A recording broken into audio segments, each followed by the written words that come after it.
আসসালামু আলাইকুম। তো বাংলাদেশের শেয়ার বাজার বর্তমানে ঊর্ধ্বমুখী।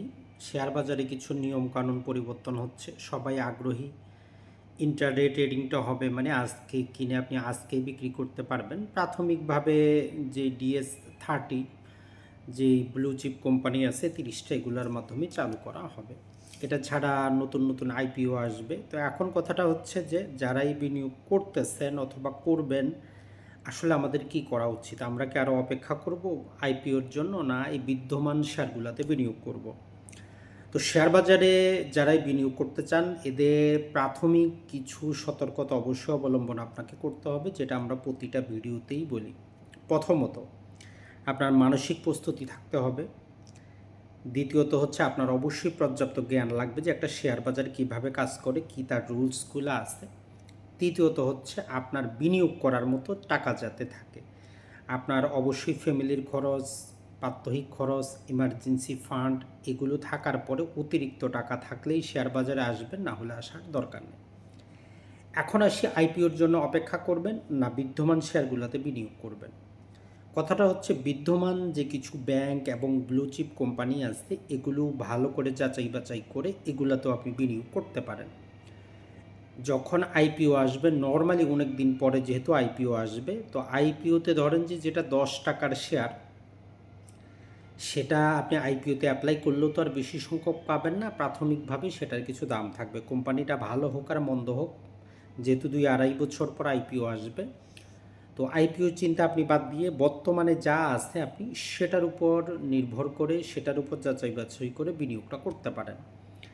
যেমন আমরা ব্যাংক সেক্টরের ক্ষেত্রে বলি যে আপনি যখন ব্যাংক সেক্টরে কোনো ব্যাংকে যাচাই বাছাই করবেন, অ্যাটলিস্ট গত 3 বছরে তার ROE দেখবেন যাতে 12%-এর উপরে থাকে, তার যাতে খেলাপি ঋণ, যেটাকে আমরা NPL বলতেছি, 5%-এর কমে থাকে, যাতে তার ইপিএসটা অবশ্যই ডবল ডিজিটে থাকে, ডিভিডেন্ড যাতে দিতে পারে, এইরকম কোম্পানি।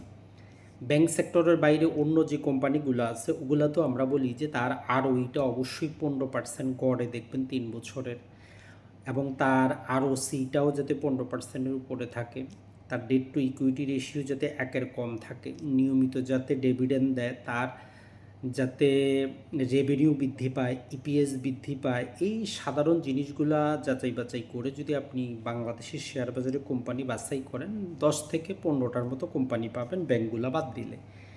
এখন ওই কোম্পানিগুলোর মধ্যে যেমন ধরেন যে আমাদের মেরিকো আছে, স্কয়ার আছে, বেক্সিমকো ফার্মা আছে, এটা ছাড়া বিএসআরএম স্টিল আছে, লিমিটেড আছে।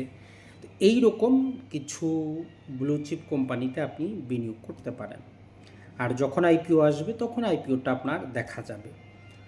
আর শেয়ার বাজার হচ্ছে একটা ধৈর্যের খেলা। আপনি কখন এন্ট্রি নিচ্ছেন, কখন এক্সিট করতেছেন, সেটা হচ্ছে মেইন বিষয়। আর যাদের এককালীন বিনিয়োগ করার মতো অন্তত 3 লাখ 5 লাখ টাকা নাই, তাদেরকে আমরা বলি যে আপনি প্রতি মাসে, প্রতি সপ্তাহে, প্রতিদিনে 2টা 4টা 5টা করে ভালো ব্লু চিপ কোম্পানিগুলো কিনতে থাকেন। এটাও আপনার জন্য একটা টাকার গাছের মতো কাজ করবে। তাহলে দিন শেষে মূল কথাটা হচ্ছে আইপিওর জন্য অপেক্ষা না করে আপনার কাছে যদি আপনার ফ্যামিলি মেনটেন্যান্স, যাবতীয় খরচ, ইমার্জেন্সি ফান্ড বাদ দিয়ে টাকা থাকে, আপনি ধীরে ধীরে এন্ট্রি নেওয়া শুরু করেন। তো ভালো থাকবেন, সুস্থ থাকবেন। আর যারাই শেয়ার বাজার রিলেটেড জানতে চান, বুঝতে চান, আমাদের 7টা ক্লাসের 10 ঘন্টার একটা কোর্স আছে, মাত্র 1000 টাকা আপনারা নিয়ে সেটা দেখতে পারেন। তাহলে বেসিক জিনিসগুলো আপনার কিন্তু ক্লিয়ার হয়ে যাবে।